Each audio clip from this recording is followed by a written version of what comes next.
बिहार विधानसभा चुनाव को लेकर असदुद्दीन ओवैसी ने चुनावी बिगुल फूंक दिया है। सीमांचल से आज उन्होंने अपनी यात्रा की शुरुआत की है और दरअसल 4 दिनों तक ये ओवैसी की यात्रा चलेगी, जिसको नाम दिया गया है सीमांचल न्याय यात्रा। और इस 4 दिनों में ओवैसी किशनगंज, अररिया, पूर्णिया, कटिहार ये तमाम जिलों का दौरा करेंगे, जहां जहां पर उनकी पार्टी ने 2020 में चुनाव लड़ा था, अच्छा प्रदर्शन किया था। वो तमाम इलाकों में जो है वहां वो जाएंगे और प्रचार प्रसार करेंगे अपनी पार्टी के लिए। और दिलचस्प बात यह है कि ये 4 दिनों का जो यात्रा ओवैसी की जो ये हो रही है, वो तब हो रही है जब आरजेडी सुप्रीमो लालू प्रसाद और तेजस्वी यादव ने ओवैसी के उस ऑफर को ठुकरा दिया, जहां पर ओवैसी पिछले कई महीनों से इस कोशिश में लगे हुए थे कि इससे बिहार विधानसभा चुनाव के लिए अगर गठबंधन हो जाए आरजेडी के साथ तो कहीं न कहीं इसका फायदा जो है महागठबंधन को मिलेगा। यानी कि ओवैसी भी कोशिश कर रहे थे कि महागठबंधन में वो आ जाएं, ताकि जो उनके ऊपर ये लगातार आरोप लगता है ना कि मुस्लिम वोटों को वो काटने के लिए जो है वो चुनाव लड़ते हैं। तो ऐसे में ओवैसी ने पूरी कोशिश की पिछले 2 महीने 3 महीनों में कि किसी तरीके से लालू प्रसाद को मनाया जाए, तेजस्वी यादव से बात की जाए।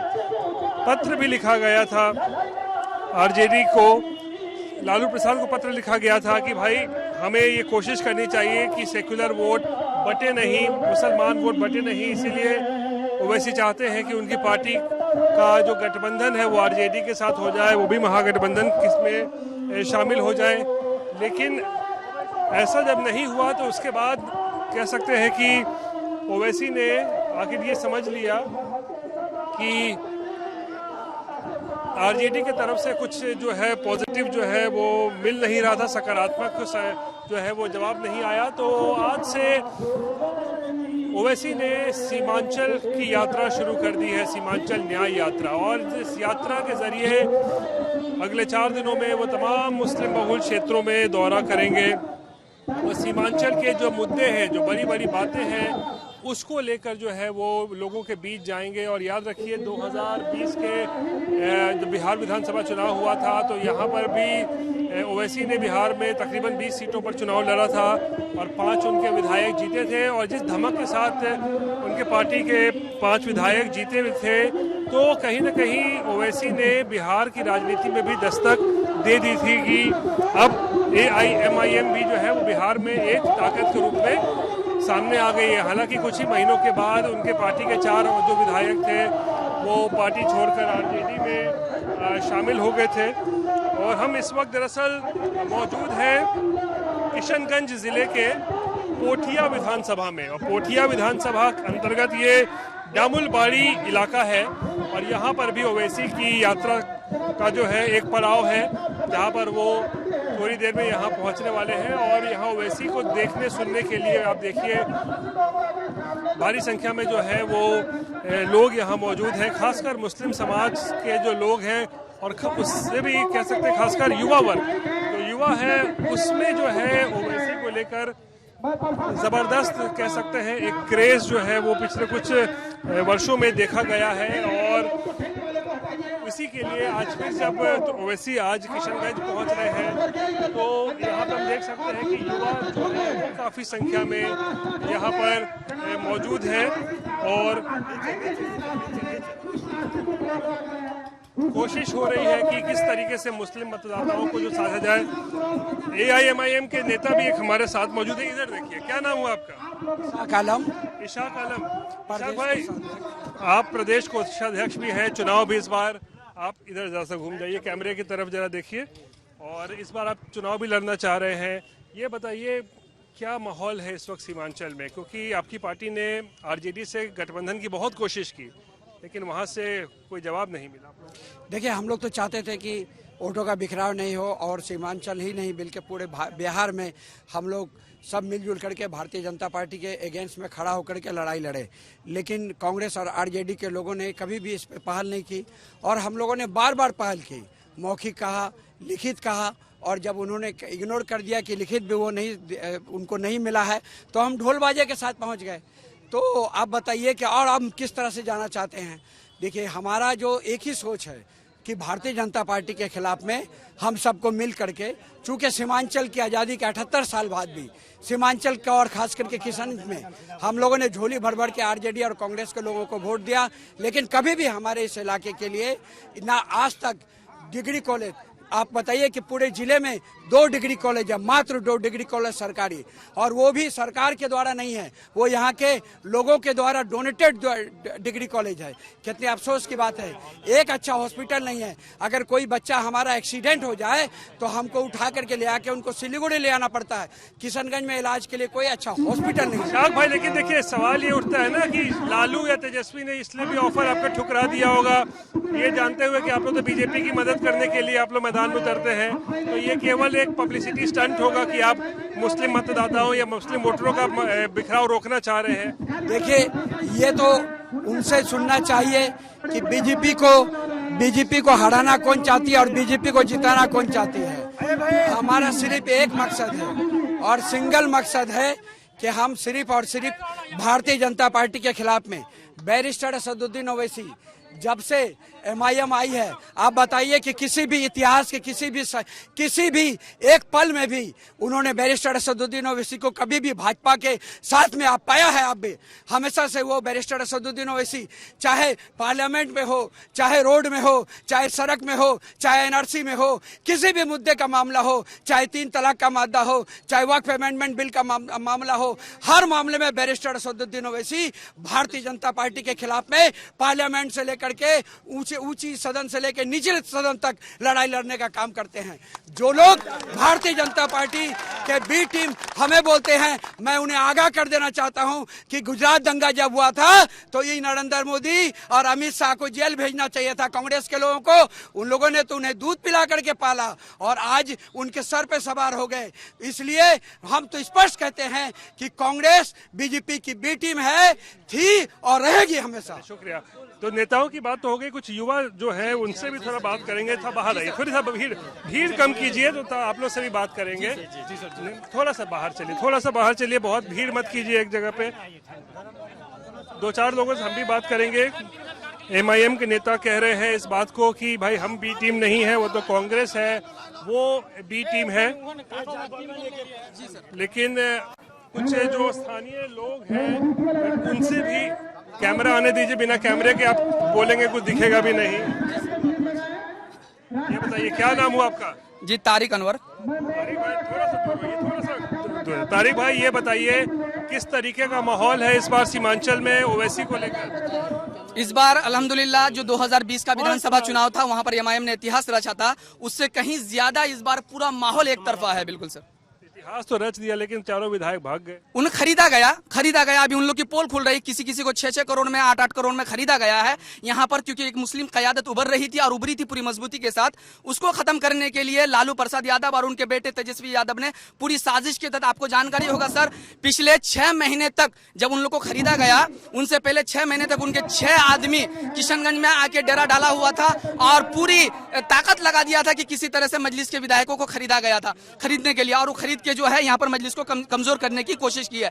लेकिन उसका रिएक्शन जाएगा कि पब्लिक उससे और ज्यादा गुस्सा है। इस बार आरजेडी को सीमांचल में 1 सीट मिला था 24 सीटों में, इस बार सर वो 0 पर आउट होने वाला है और यहाँ पर मजलिस एक बड़ी कामयाबी हासिल करने वाली है।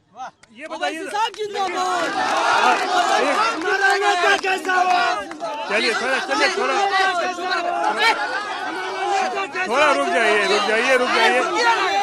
थोड़ा रुक जाइए, तो बात भी करने दीजिए, नारेबाजी भी करते रहिएगा। तो ये बताइए, लेकिन आरजेडी से क्यों नाराजगी आप लोग की है? आरजेडी तो भाई आप लोग हमेशा से आरजेडी के वोट बैंक रहे हैं, वोट करते रहे हैं वर्षों से। जी, नाराजगी का कारण यही है कि हमारा पूरा बाप दादा, हमारा खानदान मुसलमानों का एक मुश्त वोट जो है यहाँ पर आरजेडी को देने का काम करता था और आरजेडी को देता था। लेकिन आरजेडी ने हमेशा हम लोगों के साथ नाइंसाफी करने का काम किया है। आप देखेंगे कि तेजस्वी यादव ने जो है 2020 में ठाकुरगंज एक सभा में बोला था कि अगर हमारी पार्टी सत्ता में आती है तो हम सीमांचल डेवलपमेंट काउंसिल का गठन करेंगे। लेकिन उनकी पार्टी 17-18 महीने तक सत्ता में रही, वो अपने वादे को पूरा नहीं किए। वो कई कामों का क्रेडिट लेते हैं, लेकिन जहां सीमांचल की बात आती है उसकी मुंह बंद हो जाती है। यहाँ मुसलमानों को ठगने का काम किया, सीमांचल वासियों के साथ हमेशा नाइंसाफी किया है, जिसका दुख और दर्द उसके ऊपर हम लोग को झलकता है। इसलिए हमको जो है आरजेडी और तेजस्वी से गुस्सा है। तारिक भाई, ये फूल किसके लिए लेके आए? जी, बैरिस्टर हमारे कायद जो है बैरिस्टर असदुद्दीन अवैसी साहब के इस्तकबाल के लिए गुलदस्ता लेके आए हैं। थोड़ा फ्रेश फूल लेके आए। वो थोड़ा सा क्या कहते हैं क्यों नहीं फ्रेश ही है, लेकिन क्या करेंगे, दिल से उनका इस्तकबाल है सर। अच्छा आप आइए, आप अच्छा बोल रहे, इधर आइए इनसे। अच्छा युवा हो, क्या नाम है बेटा तुम्हारा, ये बताओ। मेरा नाम शब्बीर आलम है। शबीर, ये बताओ पहले युवाओं की बात बताओ कि सीमांचल में शबीर क्या समस्या है, खासकर युवा वर्ग? सबसे बड़ा समस्या सर, हमने हमेशा से हर एक पार्टी को वोट किया है। हमने आरजेडी को वोट किया है, कांग्रेस को वोट किया है, सबने हमें ठगने का काम किया है। इसलिए हम लोग हमेशा इस बार सिर्फ एमआईएम को ही वोट करेंगे।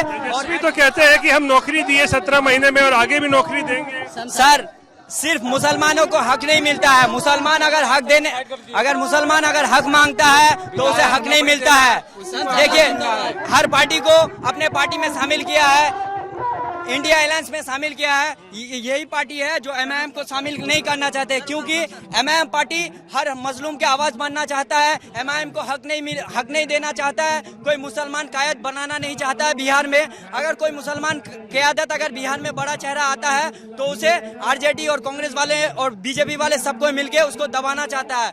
अगर चाहती तो एमआईएम को इसमें ले सकता था, क्यों नहीं ले रहा है? एमआईएम सिर्फ मुसलमानों का वोट चाहिए और मुसलमानों को हक नहीं दिलाइएगा। तेजस्वी कैसे नेता लगते हैं शबीर? तेजस्वी अच्छा नेता नहीं है, वो एमआईएम पार्टी। ये इस तरह के शब्दों का प्रयोग मत करो। सबने हमें ठगा है, मुसलमानों का पार्टी को तोड़ने का काम किया है। हमने 5 सीट जीती थी, एमआईएम ने 5 सीट जीता था, उसमें से 4 आरजेडी ने बहला फुसला कर पैसों के दम पे आरजेडी ने उस 4 विधायक को अपने पाला में कर लिया है। देखिए, अपशब्दों का प्रयोग कोई ना करे, अपनी बातें रखे, लेकिन कोई अपशब्द का प्रयोग ना करे, ये हम जरूर चाहेंगे। क्या नाम हुआ आपका?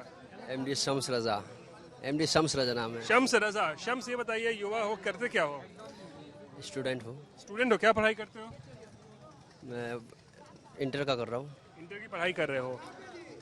आरजेडी कैसे पार्टी लगती है? तेजस्वी यादव युवा नेता है, कहते हैं रोजगार देंगे, दिया भी है 17 महीने में, आगे भी देंगे। तो फिर यहाँ पर एमआईएम के सभा में क्यों आए हो? एमआईएम के सभा में इसलिए आया है कि हमारी कोई भी अगर परेशानी होती है तो तेजस्वी यादव आज तक कोई बात पर हमारे लिए कभी बोले नहीं है। हमारे लिए अगर कभी भी कोई प्रॉब्लम होता है, जैसे कि ट्रिपल तलाक पे हो गया, एनआरसी पे हो गया, एनआरपी पे हो गया, सीए पे हो गया, तो सिर्फ और सिर्फ असदुद्दीन ओवैसी उठा रहे हैं। तेजस्वी यादव कुछ नहीं कर रहे, इसलिए हम लोग तेजस्वी यादव से बहुत नाराज हैं। वोट करोगे कि नहीं?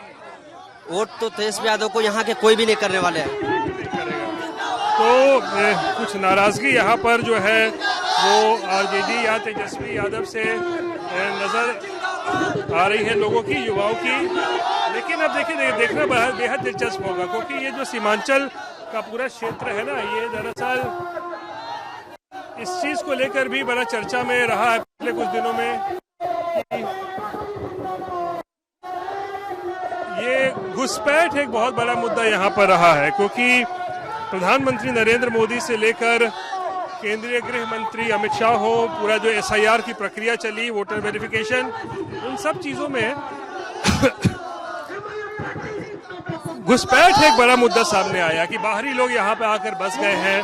तो ऐसे लोगों को क्या करना चाहिए, हटाना चाहिए, नहीं हटाना चाहिए?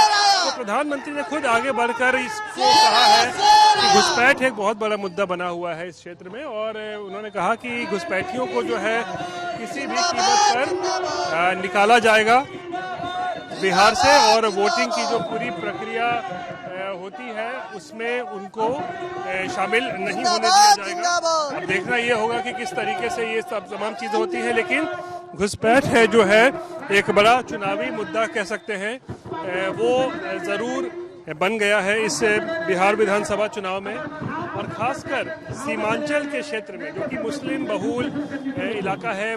बार बार इस तरीके की खबरें भी आई एसआईआर के दौरान कि बांग्लादेशी हो या म्यांमार के लोग हो या फिर नेपाल के लोग हो, वो आकर यहाँ बस गए हैं, उन्होंने अपना कार्ड बना लिया है, आधार हो, वोटर आई कार्ड हो, ये सब तमाम चीज़ें जो हैं इस तरीके की बातें सामने आती रही हैं। तो इन्हीं सब चीज़ को लेकर जो है कहीं ना कहीं बिहार की राजनीति जो है वो गरमाई हुई है, घुसपैठ के मुद्दे पर भी। और ऐसे में ओवैसी जब यहाँ पे आते हैं तो जाहिर सी बात है वो अपनी बातें रखते हैं, यहाँ के लोगों के साथ जो है वो कनेक्ट जो है वो करने की जो है यहाँ पर कोशिश हो रही है। और अभी हम जब दामुलबारी में यहाँ मौजूद हैं, पोठिया विधानसभा अंतर्गत ये पूरा क्षेत्र पड़ता है, यहाँ भी देखिए ओवैसी जो है वो पहुँच चुके हैं। और यहाँ पर अब देखिए भारी संख्या में लोग आए हुए हैं ओवैसी से मिलने के लिए, देखने के लिए, उनकी बातों को सुनने के लिए। तो ये तमाम चीज़ें जो हैं इस वक्त बिहार की राजनीति में देखने को मिल रही है। और ख़ासकर वोटर अधिकार यात्रा जो हुई थी राहुल गांधी, तेजस्वी यादव की, इन इलाकों से भी जो है पूर्णिया, अररिया, किशनगंज और अररिया से होकर गुजरी थी। तो ये सब चीज़ें जो है बिहार में देखने को मिल रहा है। और फिलहाल ओवैसी यहाँ पर पहुँच चुके हैं दामुलबारी, और उनकी गाड़ी यहाँ पे देख रहे हैं कि थोड़ा अंदर आने में दिक्कत हो रही है क्योंकि भीड़ इतनी ज़्यादा है। तो ऐसे में अब किस तरीके से बिहार का युवा वर्ग खासकर सीमांचल के क्षेत्र में इस बार वोटिंग प्रक्रिया में भाग लेता है, किस पर भरोसा जताता है, किस पे क्या होगा, ये तो अब देखने वाली जो है वो बात होगी। लेकिन फिलहाल ये कह सकते हैं कि बिहार की राजनीति जो है गरमाई हुई है, यात्राओं का दौर जो है लगातार वो चल रहा है। और ऐसे में असदुद्दीन ओवैसी भी जो है वो सीमांचल की यात्रा पर इस वक्त जो है वो निकले हुए हैं। और ये देखिए असदुद्दीन ओवैसी को देख सकते होंगे आप कि यहाँ पे वो पहुँचे हैं, और खासकर युवा वर्ग जो है उनको देखने और सुनने के लिए यहाँ पर पहुँचा हुआ है। ओवैसी क्या बोलते हैं, क्या जब संदेश देते हैं, क्योंकि एक मुखर आवाज़ है मुस्लिम समाज के बीच में ओवैसी। और बिहार चुनाव में ओवैसी की इस बार क्या भूमिका रहेगी, ये देखना भी बेहद दिलचस्प रहेगा। यहाँ देखिए ओवैसी मंच पर आ गए हैं, लोगों का जो है अभिनंदन स्वीकार कर रहे हैं, लोग उनका इस्तकबाल कर रहे हैं। और सीमांचल काफ़ी पिछड़ा क्षेत्र है, पिछले कई वर्षों से लगातार अनदेखी की जो है वो आरोप लगाए जाते हैं कि सीमांचल की अनदेखी हुई है। तो एक बार फिर सीमांचल जो है बिहार की राजनीति में इस चुनाव में कह सकते हैं चर्चा का केंद्र बना हुआ है।